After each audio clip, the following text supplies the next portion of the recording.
Bueno, primero que nada agradecer muchísimo la invitación. Gracias Natalia por darnos esta posibilidad de estar hoy frente a todos ustedes. También gracias a la universidad y bueno, a todos aquellos que se han conectado y realmente, bueno, se han tomado el tiempo para escucharnos hoy, así que esperamos que sea de fruto para todos. Bueno, nuestra presentación ya estuvo muy bien presentada y adelantada, así que simplemente voy a hablar un poquito de la estructura antes de empezar, la estructura del trabajo.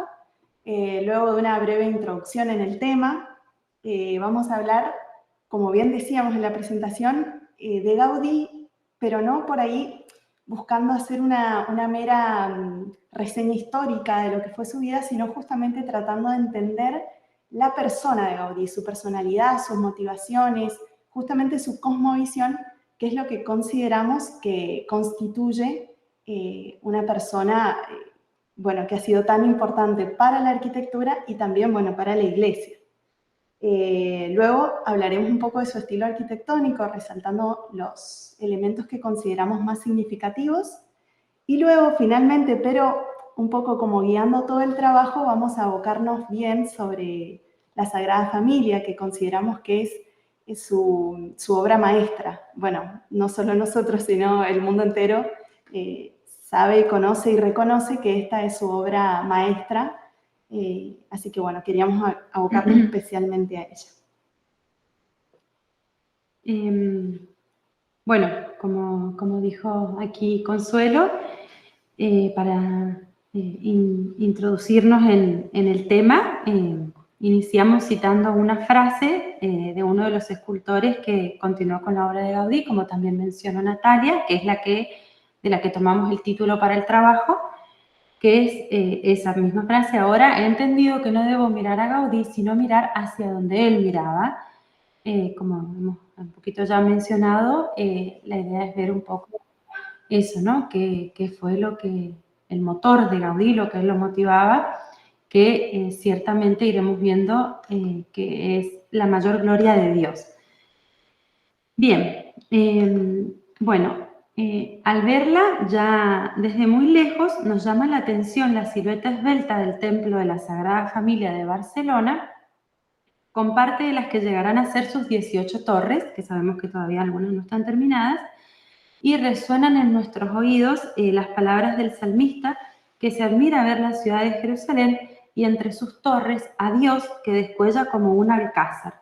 Esto estamos citando el Salmo 48, y bueno, es un poco parafraseando ese salmo, la comparación que hacemos con el templo de la Sagrada Familia que está en Barcelona, porque descuella es una expresión que quiere decir sobresale, una palabra que viene de eso, de descollar, implica un exceso en estatura, en elevación, altura, con que sobresalen mucho entre todos sus semejantes, una persona, una montaña, un edificio, y en este caso, al menos inclusive está en esta foto, se ve muy claro cómo realmente el templo de la Sagrada Familia descuella, digamos, sobresale en lo que es el trazado urbano de la ciudad.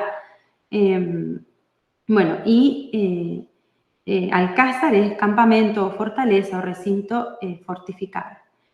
Entonces decimos que en la Sagrada Familia Dios descuella como una fortaleza, porque lo que sobresale, aparte de la magnitud del edificio y sus torres, es sobre todo la gloria de Dios, porque esa altura nos hace indudablemente elevar los ojos al cielo, que es justamente lo que Gaudí quería, ¿no? Bueno, entonces eso, ¿no? Dios descuella como una fortaleza, o sea, sobresale. Y es lo que consiguió Gaudí con su genio, por razón de la excelencia artística de los colores, las formas, las medidas, las figuras, por su audacia vertical y por su originalidad única. Bueno, es simplemente el día de la dedicación del templo, podemos decir que fue un día histórico para Barcelona, porque como está emplazada allí, como ya dijimos, para Cataluña, para España, para el mundo y para la Iglesia. Un día realmente histórico y único. Bueno, ahora un poquitito, una mención muy breve de este tema. También podríamos hablar, extendernos en lo que sería la historia de cómo surgió la construcción de este templo de la Sagrada Familia, de quién fue la idea, hasta que llegó a manos de Gaudí y todo, pero por cuestiones de tiempo hemos elegido así lo más importante de cada cosa. Entonces, unas palabritas acerca del templo expiatorio. El templo expiatorio de la Sagrada Familia se concibió sobre todo como una ofrenda. Esa fue la idea principal, una ofrenda a fin de expiar las ofensas hechas por los hombres a Dios. Esa fue la primera idea, digamos. Entonces, el edificio debía ser una oración constante hacia Él, para que Dios se apiade de nosotros y nos dé la paz. Así rezaban las actas de inicio de obras. Por otra parte, la dedicación a la Sagrada Familia de Jesús, María y José, modelo de la familia humana, debía atraer la devoción de los fieles y debía recordar la necesidad constante de expiación. Entonces, simplemente, al menos a modo, como dije recién, sería un poco largo entrar en los detalles de este tema, pero al menos para que sepan, aquellos que al menos no escucharon, que surge como un templo expiatorio, ¿no? Para que Dios se apiade de nosotros y nos dé la paz. Y la primera idea de construir este templo expiatorio fue un librero llamado Josep Maria Bocabella. Bueno, también sería muy lindo hablar un poquito más de la vida de él, porque es muy interesante, pero simplemente él fue un fiel devoto de San José, este hombre, y fue llamado especialmente por Dios, porque esa fue su misión, para presentar al mundo el ejemplo de la Sagrada Familia de Jesús, María y José. Y para difundir esta devoción que él tenía, en concreto, fundó una revista que se llama El Propagador de la Devoción a San José, y la otra cosa grandiosa que hizo fue promover la erección en Barcelona del Templo Expiatorio de la Sagrada Familia, obra que, como sabemos, llevó a cabo el arquitecto Antonio Gaudí. Bueno, hasta aquí un poquito en general del templo. Ahora vamos a pasar al segundo punto, que es, como decía recién Consuelo, la personalidad de Gaudí.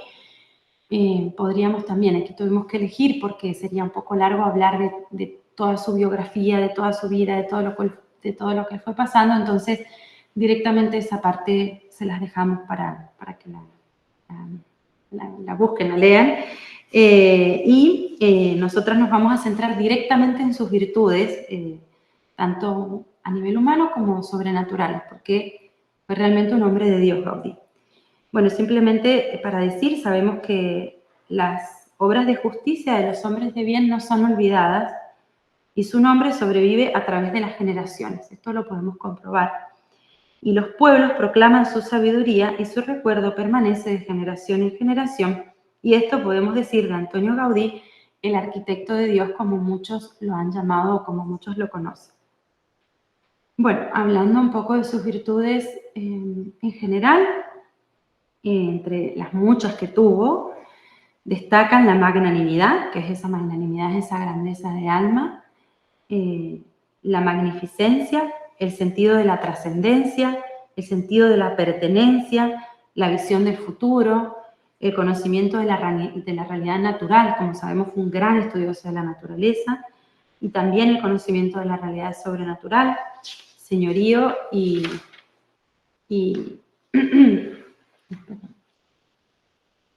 señorío y grandeza de vida.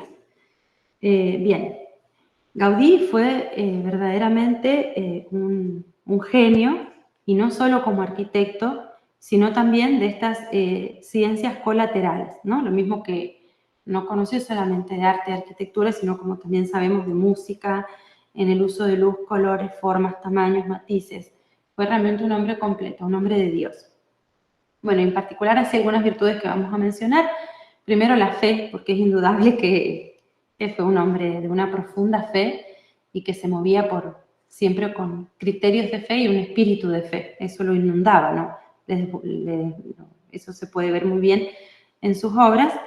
Y entonces él aprendió el valor de la historia divina de la salvación del hombre mediante Jesucristo, como él aprendió muy bien que la salvación nos viene por medio de Jesucristo, el Verbo encarnado, y que Jesucristo, Verbo encarnado, fue entregado al mundo por manos de la Virgen. Y esta realidad cristológica y mariana que él aprendió también, la plasmó en piedra, y especialmente en su obra más importante, que es la Sagrada Familia, ¿no? Podemos ver que realmente las piedras gritan de su fe, ¿no? Bien. Después, el amor a Dios. El amor a Dios, digamos, hacía vibrar el alma sensible de Gaudí cuando participaba en la Eucaristía y en las demás ceremonias litúrgicas o de piedad popular. Y ese amor a Dios que tuvo tan profundo, que lo llevó primero, como también sabemos, a entregarse totalmente a la voluntad de Dios y a esta, al menos a sus obras de arquitectura y a esta en particular. Y este amor a Dios también se traducía en un amor al prójimo. Por ejemplo, sabemos que en la enorme construcción de la Sagrada Familia, Gaudí, aparte de como arquitecto, como ya hemos dicho, fue magnánimo todo lo que hizo, pero aparte como profesional y como humano y una persona que trabaja también con personas humanas, él instaura una maravillosa fraternidad entre todas las personas que colaboraron con él, que trabajaron con él. Fue siempre muy cercano a sus colaboradores, muy atento a sus necesidades, a sus necesidades también como personas, ¿no?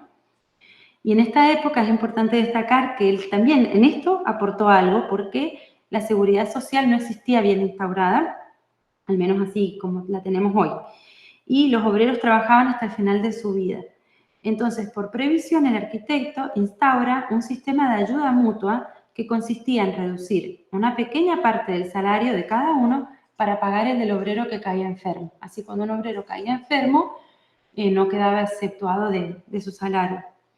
Bueno, también cuentan que los obreros lo querían mucho y que cuando hablaban de él, lo llamaban padre. Dicen que esto él nunca lo sabrá, pero entre ellos era conocido como el padre.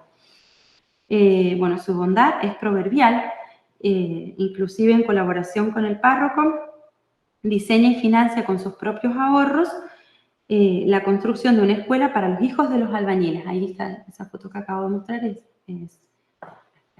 Esta aquí la hizo, o sea, como sabemos también que usó los ladrillos así para economizar un poco, pero lo hizo para los albañiles y las familias más humildes del barrio.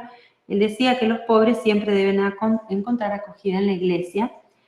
Inclusive también en algunos momentos él dejó todo lo que él podría haber ganado para ciertamente que lo aportó para la construcción del templo y para el pago de los obreros.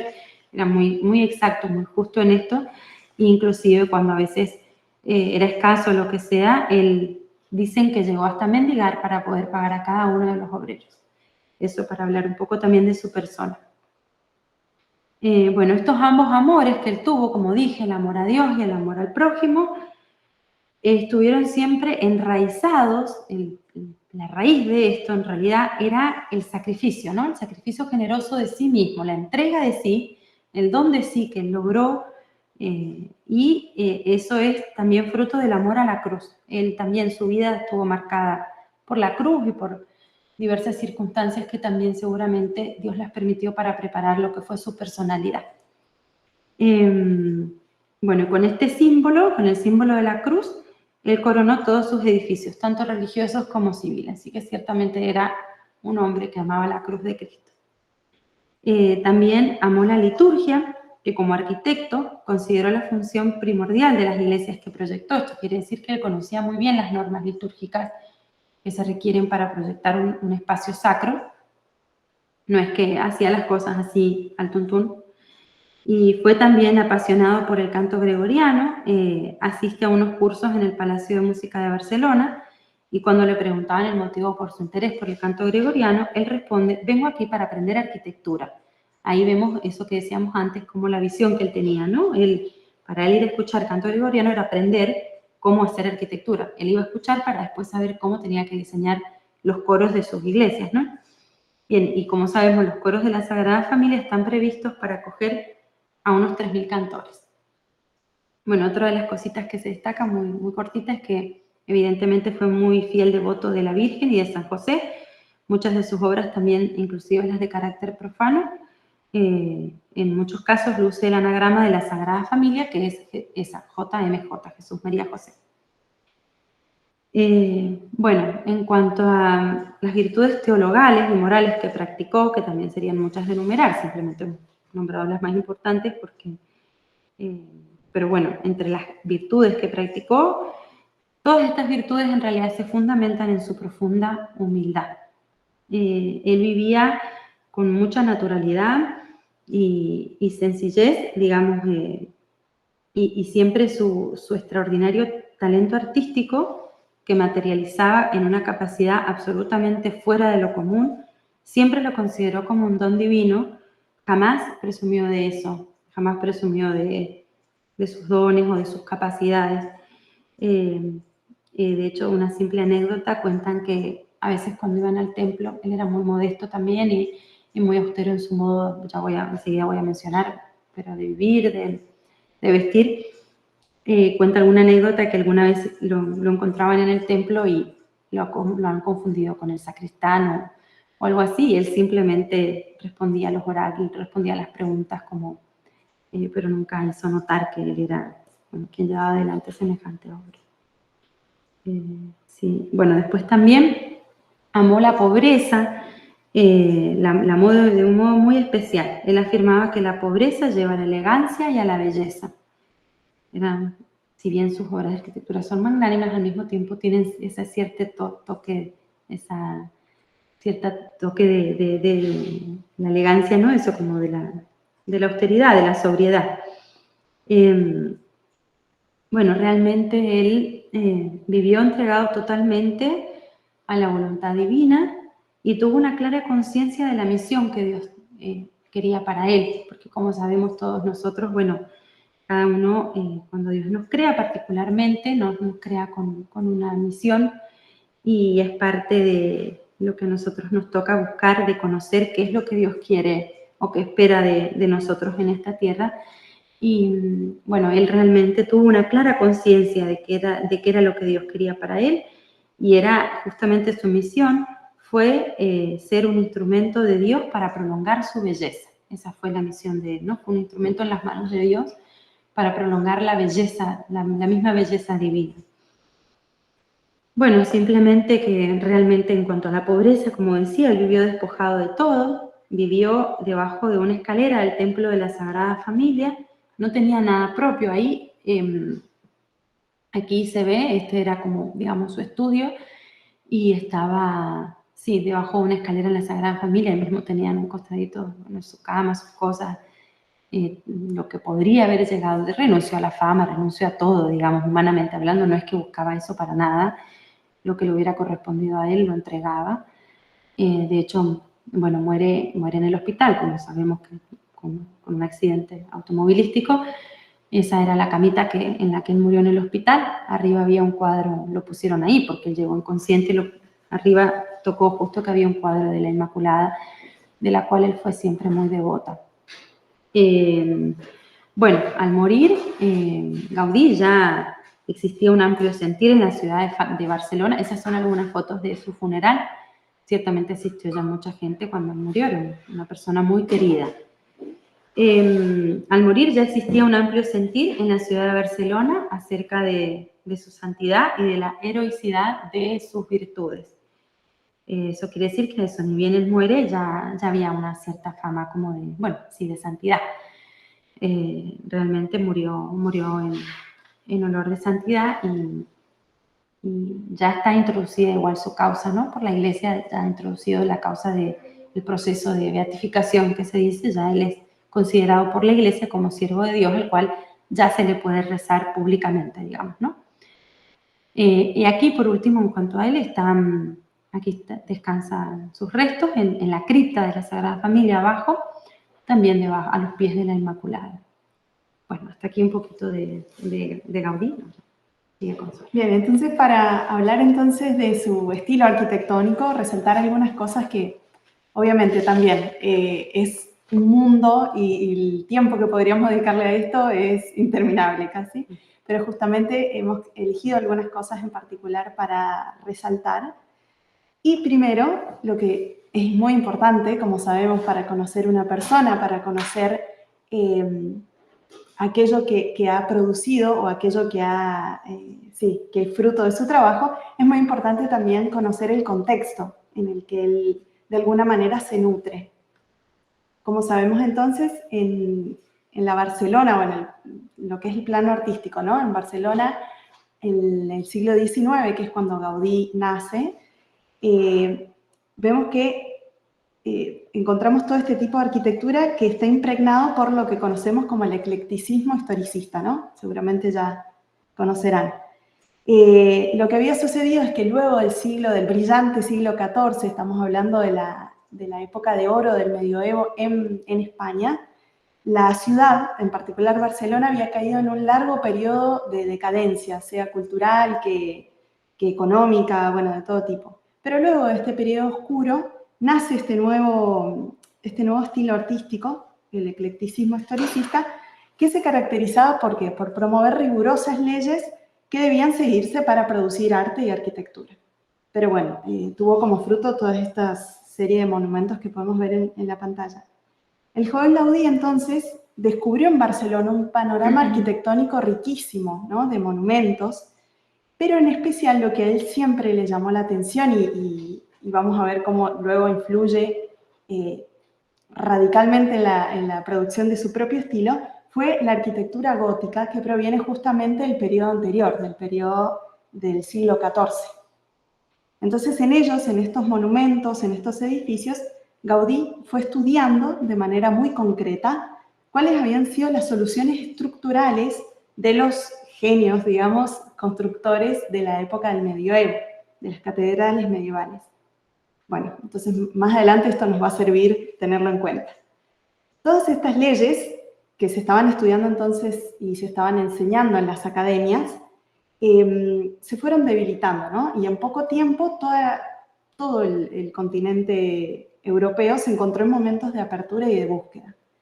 Hay una serie de factores que van contribuyendo y se produce la aparición de un nuevo estilo que se dispersó rápidamente en todo el viejo continente y fue tomando diversos nombres de acuerdo a la región.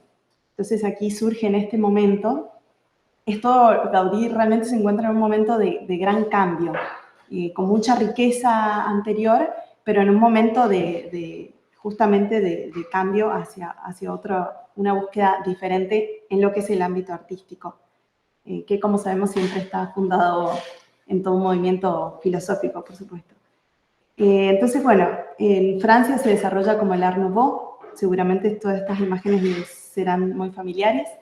En Alemania aparece el Jugendstil y Liberty en Italia. Son diversos nombres que va tomando el mismo estilo artístico. Pero como podemos ver, esto,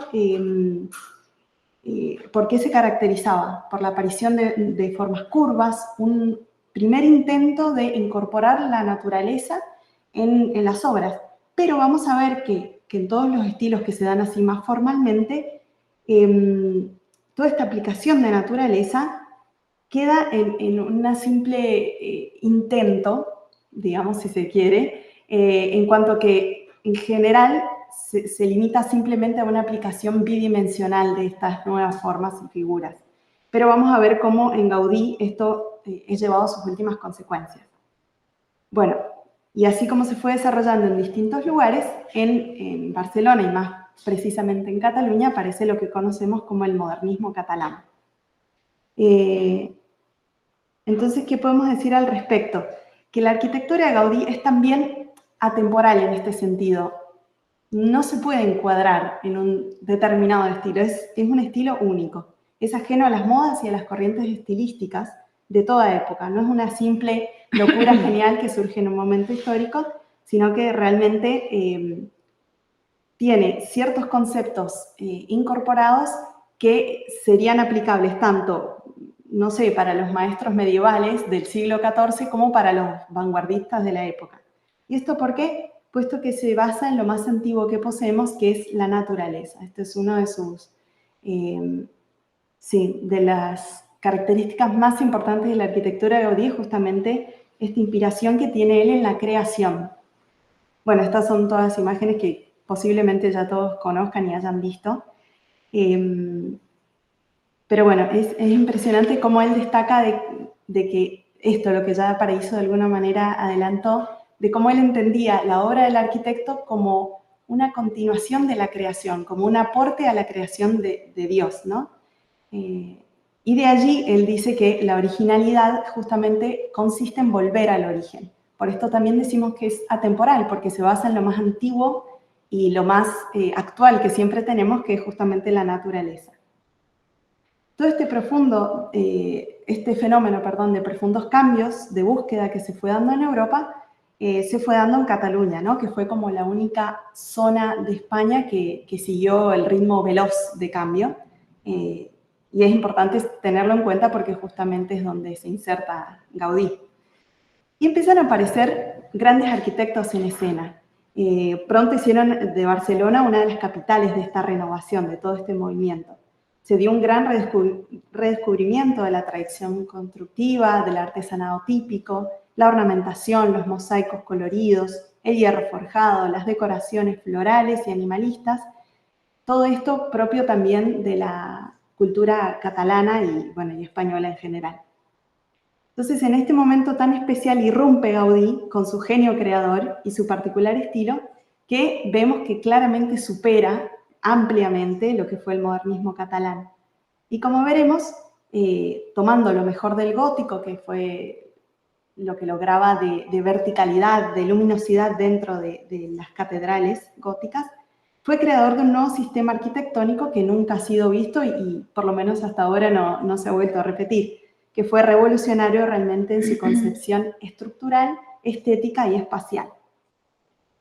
Otro aspecto importante que queríamos destacar antes de quizás profundizar un poco en todo lo que significó su renovación, su aporte a la arquitectura, es algo que es muy importante para comprender la arquitectura de Gaudí, que es justamente su espíritu religioso.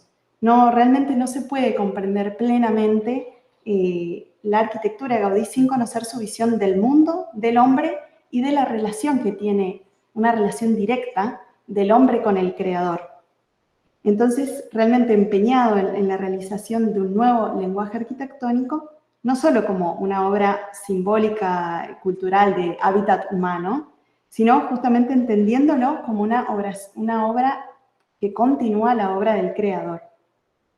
Con esta idea, entonces, con este espíritu religioso que lo caracterizaba, es que buscaba realizar sus obras con perfección hasta el mínimo detalle.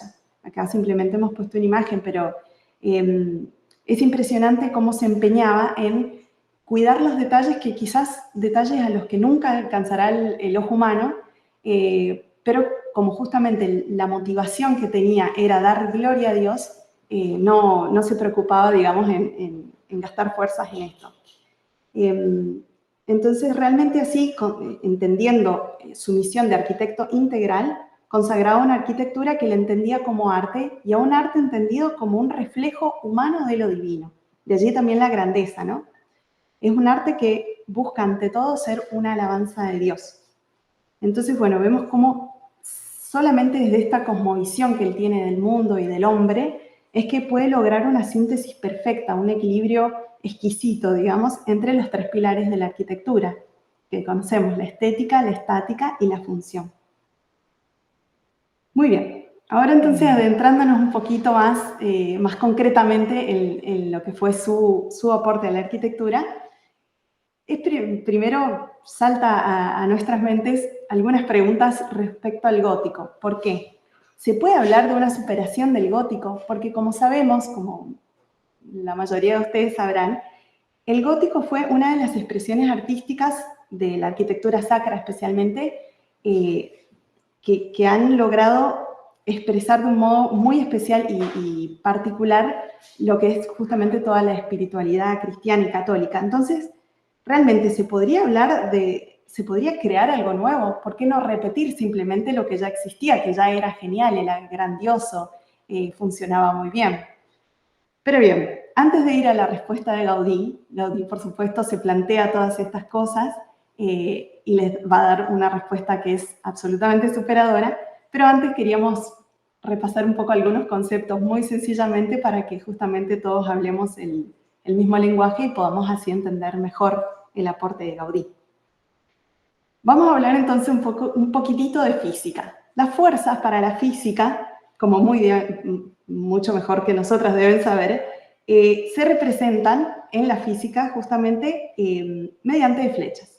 Entonces, por ejemplo, la fuerza con la que puedo empujar un vaso la puedo representar con una flecha horizontal. Pueden ser estas fuerzas perfectamente horizontales, pueden ser también perfectamente verticales, pero ¿qué sucede? En la realidad y en la mayoría de los casos de la arquitectura sacra nos vamos a encontrar con fuerzas que son inclinadas. ¿Cuál es el problema de estas fuerzas inclinadas? O más que problema, ¿cuál es la oportunidad que le dan al arquitecto? Estas fuerzas inclinadas, justamente, como saben, se pueden descomponer. Vamos a usar esta palabra. ¿Por qué? Porque puedo obtener de una fuerza horizontal que vamos a llamar resultante, puedo obtener su componente horizontal y su componente vertical. Es decir, en la realidad, que es la física estudia la realidad, cómo funciona la realidad. Entonces, en la realidad, todas estas fuerzas horizontales y verticales siempre van a tener sus resultantes horizontales. Públicos, perdón. Y del mismo modo, entonces, podemos de una fuerza inclinada obtener estas fuerzas horizontales y verticales. Bien, vamos a ver a qué nos sirve todo esto. Esto de entender las fuerzas es muy importante, justamente, entender para poder resolver, ¿no? Las fuerzas que van a estar actuando sobre mi edificio, sobre lo que yo proyecto. Si yo no comprendo y no presto atención a las fuerzas que van a influir justamente en mi edificio, en mi proyecto, posiblemente este no resista, ¿no? Como saben muy bien. Entonces, tomemos un ejemplo. Si vemos, por ejemplo, la Catedral de Pamplona y hacemos una sección, esto es lo que veríamos, ¿no? Muy bien. Entonces, las fuerzas que están aquí son, como fuerzas verticales, podemos tomar como un ejemplo el mismo peso del edificio, la fuerza de la gravedad. En horizontal podría ser, por ejemplo, la fuerza del viento, la fuerza de un terremoto, que va a tener como mayor componente, en la mayoría de los casos, una componente horizontal. Y como fuerzas inclinadas más relevantes, al menos en la arquitectura sacra, tenemos la que proviene de los arcos o de las bóvedas. Entonces vamos a ver que este punto es clave en lo que es la arquitectura gótica. Pero bien, antes de seguir adelante, otro concepto que queríamos repasar es el de la tracción y la compresión. Concepto que seguramente tienen súper claro, pero por ahí conviene hablar siempre el mismo lenguaje. Bueno, la tracción, como bien saben, es la fuerza que, por ejemplo, soporta este columpio con esta niña, en donde las fuerzas tienden a separarse. En cambio, la compresión, este podría ser un ejemplo, son las fuerzas cuando tienden a unirse. Otro ejemplo que por ahí ayuda a tenerlo en claro al momento de analizar una estructura es, por ejemplo, si yo hago una fuerza sobre la mesa, ¿no?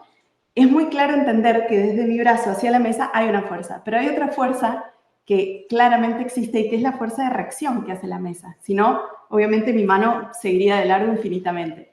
Pero bueno, todas estas fuerzas las conocemos como las fuerzas de compresión, ¿bien? Bueno, en la compresión, ya yendo más bien a la arquitectura, el modo de resolverlo es generalmente simple. Cuando tenemos una columna en compresión uniforme, sabemos que eligiendo un material adecuado ya este problema viene solucionado, digamos. Pero vamos, entonces, aboquémonos un poco más concretamente a la arquitectura gótica. Analicemos un poquito, sencillamente. Vemos entonces que la fuerza que resisten las columnas de una catedral gótica cualquiera van a estar generalmente en una compresión simple. Entonces, esto es sencillo de resolver. Luego, ¿qué otras fuerzas tenemos? Tenemos las fuerzas que ya hemos anticipado, que son las de las bóvedas o de la de los arcos.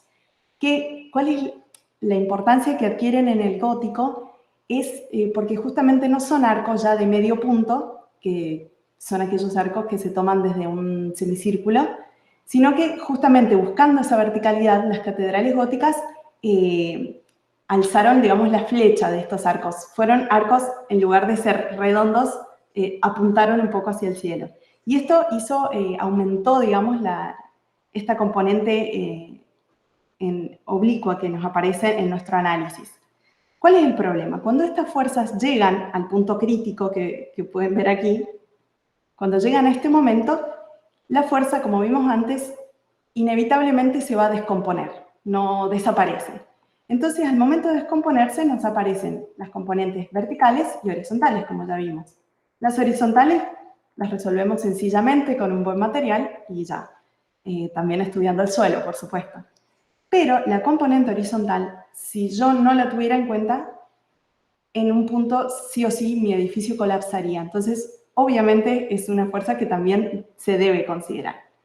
Ahora, en el gótico, la solución que se tomó fue la de toda esta serie de estructura externa que aparece a los edificios, a las catedrales, que son, bueno, los contrafuertes, los arbotantes, los pináculos. Entonces, ellos con esto, ¿qué lograban?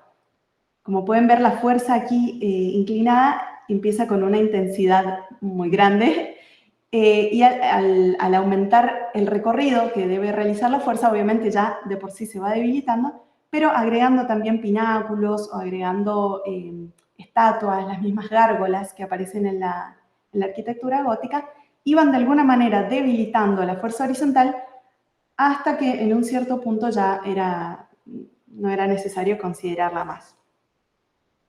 Ante tamaño problema, entonces vemos que esta fue la solución que propuso el gótico.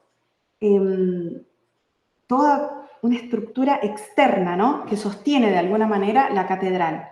Y de esta manera ellos lograban, lograban paredes sumamente finas, lograban abrir grandes ventanales, logran toda esa espacialidad gracias a toda esta estructura externa. Veamos, por ejemplo, otro clarísimo ejemplo que es la Catedral de León. No podemos negar, digamos, que toda esta estructura tiene su belleza hacia el gótico. Sin embargo, a nuestro arquitecto esta solución del gótico lo inquieta y lo inquieta bastante. Principalmente por tres razones. Primero, por la incomodidad y la inconveniencia de tener que agregar tanto más material, ¿no? Sabemos que toda esta estructura significa muchísimo material extra. Luego también el hecho de que estaban ubicados al exterior los dejaban a la intemperie, por un lado, como a las inclemencias del tiempo, y por otro también a la posibilidad de ataques. Entonces esto ya volvía al mismo edificio muy vulnerable a otras causas, digamos. Y finalmente, estéticamente no es lo mejor, porque justamente no nos permite obtener bellas fachadas limpias y despejadas, sino que justamente aparecen estos intrusos. De hecho, Gaudí a toda esta estructura la llama las muletas del gótico. Muy bien. Esto respecto a su valoración del gótico, que veremos cómo él termina dando respuesta. Pero para dar respuesta es importante conocer cuáles son los elementos más utilizados por él. Va a utilizar, por un lado, lo que son los arcos catenario y parabólico, son bastante similares, pero bueno, el arco catenario nace justo, ¿por qué el nombre, no? Porque justamente nace del hecho de sostener una cadena de sus extremos. La forma que obtiene la cadena por su propio peso es la forma que luego se utiliza en los arcos, de allí el nombre. Bueno, acá algunos ejemplos. Él utiliza constantemente, cuando vean ahora de nuevo alguna foto de un edificio Gaudí, van a ver que es uno de sus recursos más utilizados. Luego, otro de los recursos también es la inclinación de las columnas. Y esto es realmente una de las genialidades que tiene Gaudí, que es que justamente lo que realiza es, como pueden ver acá en este ejemplo que estoy marcando, él toma la inclinación con la que viene la fuerza y directamente lo que hace es inclinar la columna. Entonces se evita este punto crucial en donde la fuerza se descomponía y hace llegar la fuerza hacia la tierra, donde ya no es un problema para el arquitecto. Entonces, bueno, vemos que esta también es otra de las soluciones que él aplica bastante. Esto que ven aquí en pantalla es el Park Güell, donde es la primera vez que él utiliza estas columnas con inclinación. Entonces logra así finalmente resolver toda la estructura portante en el interior de la obra. Gracias a estos arcos parabólicos y a las columnas inclinadas, él de alguna manera, toda la fuerza que el gótico llevaba hacia afuera, él la introduce dentro del edificio y de esta manera ya elimina todos esos inconvenientes que él veía de la solución del gótico. Entonces, bien, centrándonos ya en nuestra obra, en la Sagrada Familia, vemos claramente que la disposición estática no es resultado de la casualidad, obviamente, sino que es el producto de años y años de estudio, de experimentación no solo a nivel papel y lápiz, sino también en obras. Él ponía en práctica esto que por ahí, las soluciones que empezaba a vislumbrar de alguna manera, siempre las fue poniendo en obra hasta poder llegar a esta obra magnífica. Entonces, bueno, realmente él logra esta síntesis que hemos dicho antes, esta armonía entre forma y función, de tal manera que la forma no es un capricho estilístico, que es un poco por ahí lo que vivimos y vemos hoy en día, que muchas veces la arquitectura nace así, como un capricho estilístico, lo hago así porque me gusta, sino que justamente encuentra su razón de ser en la función para la que ha sido pensada. Por eso la importancia de la visión de un arquitecto integral, que comprende su misión. Y entonces, bueno, gracias a la combinación de todos estos recursos, él logra superar ampliamente la arquitectura tradicional.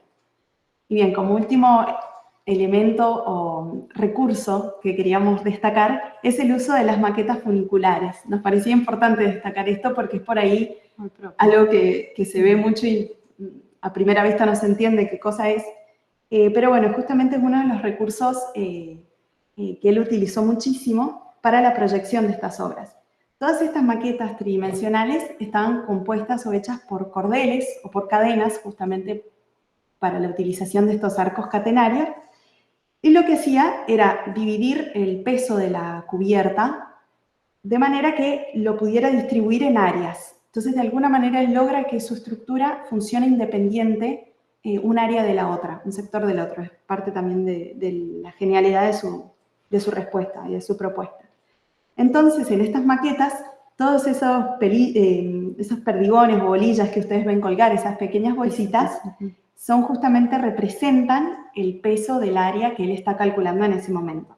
Entonces, una vez colocados todos los pesos que él prevé justamente previamente, la maqueta de hilo se mueve sola, digamos, hasta encontrar su propio equilibrio. Luego, entonces, él fotografiaba la maqueta, la giraba a 180 grados y así obtenía la forma del edificio, o al menos las líneas generales del edificio que él buscaba proyectar.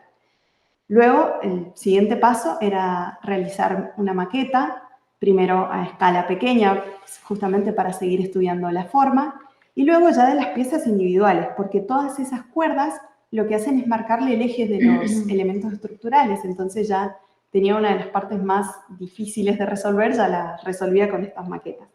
Entonces, bueno, se trabajaban en estas maquetas de yeso de las diferentes piezas que luego se enviaban al artesano para que el artesano las ejecute en un material y a escala real. Entonces, bueno, nos parecía muy interesante también destacar este recurso que él utilizaba.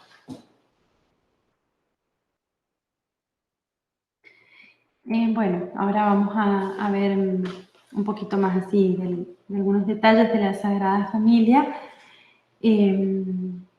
Bueno, un poquito en general de la silueta del templo.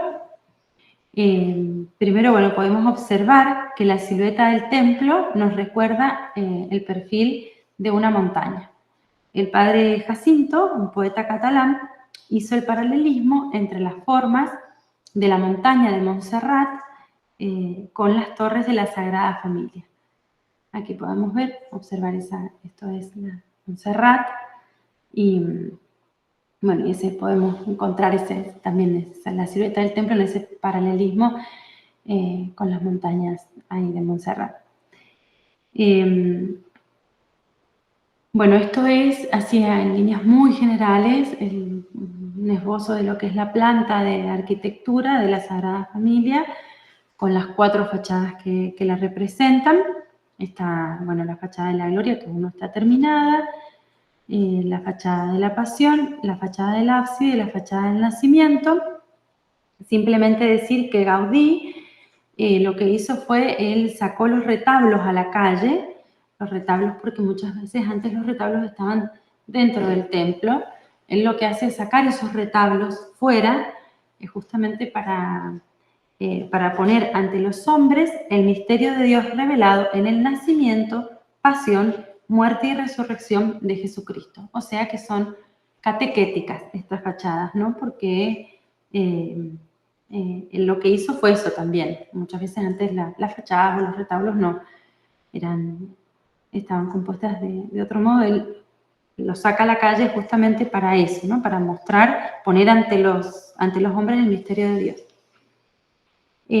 Bueno, Ahora nosotras igual vamos a ver un poquito acerca de la fachada del nacimiento. Elegimos esta porque ciertamente que no podemos centrarnos a explicar las 4, ni tampoco porque, bueno, estaríamos, se requeriría mucho más tiempo, pero un poquito entonces acerca para dar un pantallazo, porque tampoco la podemos abordar entera, pero un poco de la fachada del nacimiento, que es la que elegimos de estas 4. Bueno, entonces vamos a hablar acerca de la fachada del nacimiento con sus 3 portales y las 4 torres campanarios. En la fachada del nacimiento, entonces, las torres campanarios están dedicadas a los apóstoles San Bernabé, San Simón, San Judas Tadeo y San Matías. Esas 4 torres campanarios que vemos aquí. Y tiene 3 portales que se llaman: Portal de la Caridad al centro, el Portal de la Esperanza y el Portal de la Fe. ¿Bien? Bueno, entonces ahora ya vamos a ir haciendo nos vamos a ir adentrando un poquito cada vez más en los detalles, un poquito acerca del muro exterior, ¿no? Aquí tenemos una vista de la fachada del nacimiento, como dije, con sus 3 portales: el Portal de la Caridad, la Fe y de la Esperanza, y esto es lo que es el muro exterior. Esto de aquí es lo que vemos acá. Entonces, bueno, el muro exterior a la izquierda de la fachada, con 5 grandes ventanales, arriba de las cuales un santo fundador. ¿Ven? Por ejemplo, aquí vemos un santo fundador arriba de estos grandes 5 ventanales que se ven. Por ejemplo, esta es una imagen de San Ignacio de Loyola. Y finalizan entonces estos ventanales con un frontón cuyo vértice estará coronado por elegantes cestas de coloridos frutos del campo de Tarragona. Ahí ahora vemos una imagen, ¿no? Esto que está aquí arriba finalizan con un frontón que están coronados con... El vértice está coronado por eso, con elegantes cestas de coloridos frutos de Tarragona, que son recuerdos de la infancia de Gaudí. Se observan manzanas, higos, almendras, cerezas, bueno, y demás. Y un poquito más atrás, sobre el muro de la nave central, a unos 60 metros de altura, aparecen adornados los pináculos con las cestas con frutos, pero se muestra la realización escultórica de la Eucaristía en todo su esplendor, ¿no? Por ejemplo, aquí vemos, ¿no? Sobre los pináculos de esta realización. Aquí vemos, por ejemplo, aquí, esta es la figura de la Eucaristía, ¿no? Una monumental hostia, también se ve el cáliz y granos de uva, por ejemplo, aquí. Esto es la coronación de los pináculos. Y también lo que está como por aquí son los que representan, los frutos también representan y significan el manantial de frutos que el Espíritu Santo derrama sobre los hombres. Bueno, ahora vemos cada vez un poco más de detalles. El Portal de la Caridad, como dijimos, que es al centro. Aquí veo una foto un poco más, un zoom más de cerca de esto. Esto propiamente constituye el Portal de la Caridad. Aquí es la puerta de ingreso. Bueno, lo primero que vemos es que aparecen, que nos llama también la atención, son los carámbanos, que es esto que ven aquí, todo esto así, estos son carámbanos. Ven que esto cubre el edificio, lo corona, y los carámbanos son un pedazo de hielo más o menos largo, puntiagudo, bueno, que se forma cuando el agua gotea por un objeto y por el efecto de una helada. Es una especie de estalactita, digamos, pero en los techos cuando caen las gotitas del agua con helada se forman estos carámbanos, y lo que ha querido representar él aquí es el frío de la Navidad, la helada de la Navidad, porque, bueno, como sabemos, cuando el niño Jesús nació en Tierra Santa es invierno, y también en España se celebra la Navidad en invierno. Entonces eso es lo que él ha querido representar con eso que también es tan típico de él, ¿no? Tan conocido. Bien, entonces ahora vamos a hacer un recorrido ascendente de esta hermosa fachada. Iremos viendo en detalles algunas de las esculturas. Tampoco podemos detenernos en cada una porque, bueno, pero al menos hemos elegido algunas de las que más sobresalen para mostrarles. Bueno, primero la columna genealógica, primero tenemos entonces las dos columnas que están ahí donde está el puntito rojo, marca lo que estamos viendo, digamos. Entonces aquí, como dijimos, bueno, el portal de la Caridad del centro, aquí tenemos estas dos columnas que están dedicadas a José y María, son estas que están aquí, aquí una y aquí otra. Después, al centro tenemos la columna genealógica de Jesús y figura la serpiente del paraíso con la manzana en la boca, vencida por Cristo, nuevo Adán, ¿no? Aquí al centro es lo que separa propiamente la puerta de ingreso, ¿no? Esta es la columna, aquí está escrita en este rollo que se puede ver toda la genealogía de Cristo.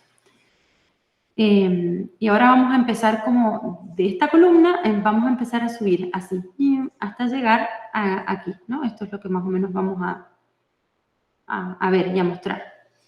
Bueno, entonces la columna, aquí arribita, ahora, perdón. Sobre justo la columna, lo que la corona es una fachada bellísima del nacimiento, el niño en el pesebre, ¿no? Es el capazo o es puerta, porque está arribita, digamos, de los dos portales. Después la Virgen, San José, el buey y la mula. Bien, después vemos a los costados aquí la adoración de los pastores, del lado derecho, vemos a los pastores, la adoración de los Reyes Magos del lado izquierdo. Ahora seguimos subiendo un poquito. Ay, perdón, esto acá. Bien, aquí. Seguimos subiendo, como dije, un poquito. Ahora ya pasamos al plano más superior. Vemos esta hermosa estrella de Navidad. Después subimos un poco más. Sobre la estrella de Navidad está esta imagen de la Anunciación. Aquí la podemos ver, está la estrella de Navidad. Aquí está la imagen de la Anunciación. Más arriba todavía podemos observar esta hermosa escultura de la coronación de la Virgen. Subiendo todavía el emblema de Jesús. Y ahí vemos el pelícano blanco, que el pelícano blanco nieve, con sus dos pichones, representa la fuerza del amor de Dios, el amor hasta tierno, hasta el amor de Dios como una madre, ¿no? Como sabemos, el pelícano es un animal que, bueno, se da a sí mismo para dar de comer a sus pichones, ¿no? Cuando no encuentran más alimento, él mismo da de su propia carne, como hizo Jesús con nosotros, ¿no? Y bueno, por eso es imagen del amor de Dios, ¿no? Después también vemos el huevo, ahí, este que vemos aquí, que es signo de la resurrección, y la corona, que es signo de la victoria. Bien, el ciprés, que es lo que está coronando esto que estamos observando, el ciprés y las palomas. El ciprés es un árbol que muchas veces encontramos en los cementerios, pues tiene la raíz recta hacia abajo y de esta manera no rompe las tumbas, y por eso es que representa la inmortalidad. Y las palomas representan al Espíritu Santo, que obra en las almas que se salvan. Y lo último que vemos aquí es la tau. Vemos esta cruz comisa que representa al Hijo, el aspa que se agarra al crucero de la cruz y significan los dos brazos del Padre que reciben el ofrecimiento. Ajá, ahí está, el consuelo marca esta cruz, entonces representa al Hijo. El aspa que abraza la cruz representa al Padre que recibe el ofrecimiento de su Hijo y lo abraza. Y la paloma que representa al Espíritu Santo. O sea que en esta cruz encontramos la Santísima Trinidad. Bueno, ahora pasamos al portal de la Esperanza a la izquierda. Aquí encontramos el portal de la Esperanza. Bien, vemos primero los desposorios de la Virgen. Ahí, acá está el puntito rojo marcando dónde nos encontramos. Bueno, después la vida a Egipto. Después vemos a San José y a Jesús, cuando Jesús sería niño. También nos encontramos acá una escultura muy bonita que es San José conduciendo la barca de la iglesia Aquí lo vemos, este es San José, y él ha representado como la barca que representa, como San José, como sabemos, es patrono de la Iglesia Universal. Entonces él ha representado hoy a San José conduciendo esa barca y va cruzando el Cabal Bernat, que es un peñasco de Montserrat que inspiró a Gaudí para realizar esta escultura y que atraviesa justamente por una cueva. Y con esto ya se culmina el Portal de la Esperanza, desde aquí en la punta, y se puede leer una inscripción en las alturas que dice sálvanos, ¿no? Como San José protegiendo su iglesia, ¿no? Parece un grito en las alturas. Bien, ahora ya pasamos al Portal de la Fe, a la derecha, aquí estamos en el Portal de la Fe. Bueno, ahí observamos a Jesús predicando. Después tenemos el taller de carpintero, que sería aquí, ¿no? Aquí se ve el taller de carpintero. Aquí está Jesús predicando, se lo ve como con su sabiduría. Aquí el taller. Observamos también la visitación, aquí cuando la Virgen María visita a su prima Santa Isabel. Después la presentación del Niño Jesús en el templo. La Purísima y la lámpara de la Trinidad. Luego observamos racimos de uva y hojas de palma, que las hojas de palma, bueno, estos los podemos ver aquí, representan la victoria. Los racimos de uva también son símbolos de la Eucaristía. Y después, un poquito acerca de las torres. Bueno, las torres campanario de San Bernabé y San Simeón. La del apóstol San Bernabé tiene unos 97 metros de altura, la del apóstol San Simeón 107, la de San Judas Tadeo 107 y la del apóstol San Matías 97.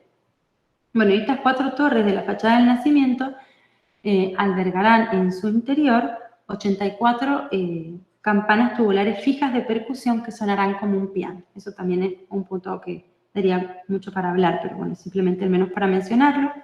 En la parte de arriba de estas columnas, en ritmo ascendente, como subiendo, en una franja se inscribe de 3 en 3, como en forma helicoidal, santos, santos, santos, ¿no? Al Padre, al Hijo y al Espíritu Santo, ¿no? De 3 en 3, como subiendo, se escribe 3 veces santos, ¿no? Al Padre, al Hijo y al Espíritu Santo. Bien, y los últimos 25 metros de estas hermosas torres, tenemos los pináculos adornados con mosaicos de Murano, que son una fiesta de colores, formas, materiales, símbolos y originalidad. Estos son los pináculos ¿no? Aquí observamos de estas 4 torres hermosas, y en cada remate de los campanarios se repite 6 veces la palabra Hosana, o sea, 3 veces Hosana y 3 veces Excelsis, ¿no? Hosana y Excelsis, ¿no? Eso es lo que decíamos, que claramente se ve como todo este templo nos va llevando a dar gloria a Dios, ¿no? Hosana en las alturas, santo, santo, santo, y ya lo último del edificio, Hosana en las alturas, ¿no? Bien. Bueno, simplemente ya para ir concluyendo, a modo de conclusión, bueno, podemos decir que después de este rápido paseo por el templo de la Sagrada Familia, pensamos que es muy fácil darnos cuenta que estamos ante una obra única. Eso no nos queda lugar a duda, ¿no? Estaremos todas de acuerdo. Estamos delante de una obra única, creativa, genial, sublime, grandiosa, que causa estupor. Asimismo, debemos estar convencidos que una obra semejante no se hace con opiniones, sino con certezas y con fe, ¿no? Que es lo que un poco hemos resaltado a lo largo de esta pequeña exposición o trabajo. Sabemos que es eso, ¿no? Una obra tan magnánima no se puede hacer con meras opiniones, sino con una convicción. Porque cuando se quiere hacer verdaderamente algo grande, hay que superar infinitas mezquindades. Antonio Gaudí, además de todos los desafíos a nivel, artísticos y que tuvo que ir superando, también tuvo que superar muchas contradicciones y muchos desafíos, por eso es que realmente tiene una convicción muy profunda y mucha fe en lo que Dios quería, ¿no? Bueno, Gaudí entonces podemos decir que con su obra le mojó la oreja al anticristo. ¿Acaso no debemos recordar la expresión del gran escritor Chesterton? La arquitectura es el alfabeto de los gigantes, ¿no? Eso es el alfabeto de los gigantes, como dijimos. Él sacó los retablos a la calle y todo para quien lo ve se da cuenta de que está delante de algo grandioso y que lo hace pensar inmediatamente en Dios, ¿no? Bien, esta es la obra de un genio y de un santo en la opinión de muchos. Bueno, también, a mi modo de ver, se trata de un acontecimiento milenario en el sentido de que son cosas que ocurren cada 1000 años. También nos parece muy providencial que en estos momentos, cuando muchos solo muestran lo malo que creen ver en la Iglesia, esta, o sea, la Iglesia, en contrapunto, les responde en silencio con semejante belleza. Esto muestra, una vez más, el aporte al arte que hace la Iglesia desde siempre, porque finalmente la belleza salvará al mundo, como decía Dostoyevsky. Bueno, en fin, podemos decir que este templo es un obsequio de la humanidad a Dios, como vimos al principio que era la idea que lo había inspirado a hacer un obsequio de la humanidad a Dios para que sea un templo expiatorio, para que Dios tenga piedad de nosotros y nos dé la paz. Pero podemos decir también, y en realidad, que este templo es un regalo de Dios a la humanidad, porque, como dijimos, vemos entre sus torres a Dios que descuella como un alcázar. Yo te amo, Señor, tú eres mi fortaleza. Señor, mi roca, mi alcázar, mi libertador. Dios mío, peña mía, refugio mío, escudo mío, mi fuerza salvadora, mi baluarte. Palabras del Salmo 17. Como exclamó John Marajal, a la vista de la obra que empezaba a construirse, esto no es arquitectura, es poesía. O mejor aún, como exultó el relojero que atendía a los 3 relojes de la basílica, al ver levantada la primera torre dedicada a San Bernabé, fa goig, quiere decir causa gozo en catalán. Bueno, hasta aquí hemos terminado con la exposición. Para finalizar, queríamos mostrarles un pequeño videito de la Sagrada Familia.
Bueno, muchas gracias, hermanas, por la presentación. Acá un silencio, hemos quedado absortos, la verdad, con tanta belleza y tanta claridad para exponer de todo, ¿no? No sé si puedo dar vuelta a la cámara, no, acá no lo veo, para que pueden ver los que están acá, también todos los que están en la virtualidad escuchando, que bueno, gracias porque pocas veces tenemos estas oportunidades de escuchar gente que sabe tanto y además mostrarnos que es un todo, ¿no? Es el espíritu, el hombre, la genialidad, no se puede separar. ¿Dónde empieza uno, dónde termina el otro? Y es imposible una cosa sin la otra. O sea, Exacto. y nos quedó muy claro a dónde miraba Gaudí, ¿cierto? ¿A quién miraba Gaudí? ¿A quién miraba? ¿A quién miraba, no? Era clarísimo, porque es imposible. Bueno, Así que muchas bueno, no gracias. sé si de los que están en la virtualidad, Agus, si querés decirnos algo, bueno, acá, la verdad Bueno, en es primer lugar, felicitar a la Cátedra de Matemáticas de San Rafael. Yo era parte de esa cátedra, así que es un pedacito de extensión de lo que hacíamos en su momento y creo que cada célula aplicada que se va haciendo va superando la anterior. Y bueno, en este caso justamente las disertantes las conozco desde muy chiquitas, así que hemos crecido en cierto sentido juntas y bueno, también hemos compartido un montón en el colegio cuando estábamos en el secundario, así que agradecerles, hacía mucho tiempo que no las veía y bueno, es una alegría en realidad ya como institución, digamos, como representante de la Universidad de Mendoza, que se puedan hacer este tipo de charlas con tal profundidad, porque no encontramos tan seguido, les puedo llegar a asegurar que en extensión dentro de la universidad se hacen muchísimas actividades y es muy bueno que hayan cátedras que busquen que trascender, digamos, con los conceptos que los chicos puedan llegar a adquirir. Creo que esto le hace mucho bien a nuestros estudiantes y sobre todo a mí me llamó mucho la atención el tema del título y creo que independientemente de las creencias que cada persona puede llegar a tener, me parece que fue muy profundo el título y creo que fue lo que nos atrajo a muchos que hoy estamos escuchando esta charla, así que gracias por la profundidad del tema y por hablar de Dios también, vinculándolo con contenido académico. Así que bueno, muchas gracias a las dos.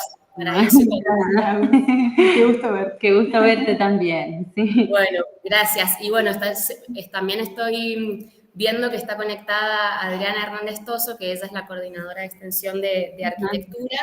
Y bueno, y también hay familiares y hay público que también está escuchando, así que bueno, felicitaciones a las dos hermanas arquitectas y a los familiares también.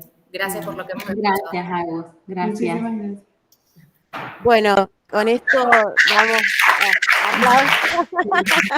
Acá también es aplausos. Del colegio. Ahí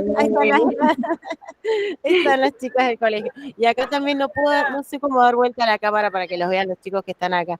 Hola chicas, ¿cómo están? Bueno, muchas gracias. Como decía Agustina, pocas veces tenemos esta oportunidad. Ustedes están en un lugar privilegiado donde el arte se ve, se observa en las calles, y bueno, poder ver esto desde acá y además ver que no es una casualidad todo, que primero hay que formarse como persona, tener en claro esas cosas, digamos, motivaciones, y después lo demás también, desde la matemática, él también tenía su genialidad, que son de los fractales, usó un concepto totalmente innovador, que recién en las universidades hace poco que se está viendo, y él ya lo aplicaba, o sea, ya lo aplicaba, porque es una estructura orgánica y como él siempre oda eso, ¿no? Al orgánico, a la naturaleza, se vio mucho la proporción divina, el número de oro, todas esas cosas que también tienen ese significado grandioso. Así que bueno, le agradecemos mucho. Chicos, ¿tienen alguna pregunta para hacerle los que están acá presentes? No sé, ¿no? Estuvo muy claro. Lo de la física, excelente explicada las fuerzas. Vimos esa unidad muy clara. Y acá estoy con mis colegas también de la cátedra, Walter y Gisela. Y bueno, les agradecemos el contacto. Esto queda grabado, así que por suerte los que no pudieron estar presentes lo van a poder ver. Así que les agradezco un montón y bueno, palabras de agradecimiento. Que estén muy bien. Muchas gracias a ustedes también por invitarnos y por darnos la oportunidad. Ha sido también para nosotras una alegría. Sí. Así que bueno, muchas gracias. Bueno, a ustedes muchas también. gracias a ustedes y a todos los que estuvieron ahí, digamos, presentes, tanto acá como en la virtualidad. Así que bueno, muchas gracias, saludos para toda Italia y todas las hermanas ahí en el Chaucito. Chao, chao, chao. Muchas gracias. A ustedes. Hasta luego. Chao. Hasta luego. Adiós.